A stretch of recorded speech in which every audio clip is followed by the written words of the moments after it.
श्री शिवाय नमस्तुभ्यं। श्री शिवाय नमस्तुभ्यं। राधे राधे दोस्तों, जय श्री कृष्णा। आप सभी भक्तजनों पर भोलेनाथ की कृपा बनी रहे। दोस्तों, सोमवार के व्रत को लेकर मानता है कि इस व्रत को करने से भगवान शिव अपने भक्तों की मुराद जल्दी पूरी करते हैं। सोमवार का दिन भगवान शिव को समर्पित है, इसीलिए इस दिन भगवान शिव की पूजा और व्रत करने का महत्व और ज्यादा बढ़ जाता है। यदि आप सोमवार के व्रत करते हैं तो आपको सोमवार व्रत कथा पढ़ना बेहद जरूरी है, क्योंकि इसके बिना आपका व्रत अधूरा माना जाता है। तो आइए सुनते हैं सोमवार की व्रत कथा। एक बार किसी एक नगर में एक साहूकार था। उसके घर में धन की कोई कमी नहीं थी, लेकिन कोई संतान न होने के कारण वह बहुत दुखी था। संतान प्राप्ति के लिए वह हर सोमवार को व्रत रखता था और पूरी श्रद्धा के साथ शिव मंदिर जाकर भगवान शिव और माता पार्वती की पूजा करता था। उसकी भक्ति देखकर एक दिन माँ पार्वती प्रसन्न होकर भगवान शिव से साहूकार की मनोकामना पूर्ण करने का निवेदन किया। पार्वती जी के आग्रह पर भगवान शिव ने कहा कि हे पार्वती, इस संसार में हर प्राणी को उसके कर्मों का फल मिलता है और जिसके भाग्य में जो हो उसे भोगना ही पड़ता है। लेकिन पार्वती जी ने साहूकार की भक्ति देखकर उसकी मनोकामना पूर्ण करने की इच्छा व्यक्त की।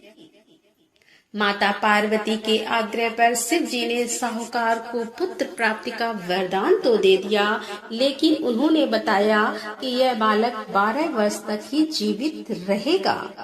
माता पार्वती और भगवान शिव की बातचीत को साहूकार सुन रहा था, इसीलिए उसे ना तो इस बात की खुशी थी और ना ही दुख था।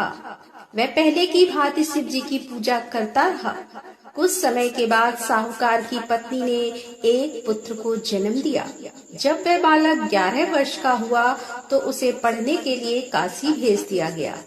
साहूकार ने पुत्र के मामा को बुलाकर उसे बहुत सारा धन देते हुए कहा कि तुम इस बालक को काशी विद्या प्राप्ति के लिए ले जाओ। तुम लोग रास्ते में यज्ञ कराते जाना और ब्राह्मणों को भोजन दक्षिणा देते हुए जाना।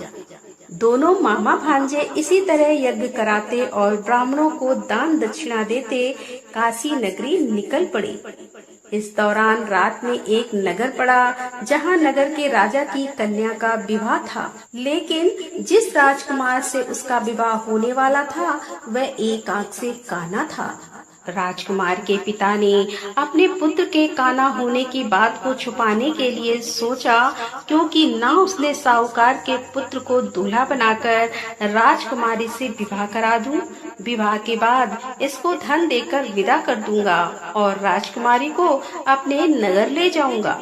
लड़के को दूल्हे के वस्त्र पहनाकर राजकुमारी से विवाह करा दिया गया। साहूकार का पुत्र ईमानदार था, उसे यह बात सही नहीं लगी, इसीलिए उसने अवसर पाकर राजकुमारी के दुपट्टे पर लिखा कि तुम्हारा विवाह तो मेरे साथ हुआ है, लेकिन जिस राजकुमार के संग तुम्हें भेजा जाएगा वह एक आंख से काना है।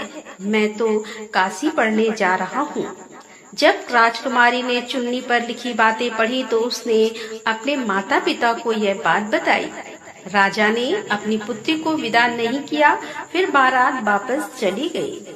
दूसरी ओर साहूकार का लड़का और उसका मामा काशी पहुँचे और वहां जाकर उन्होंने यज्ञ किया।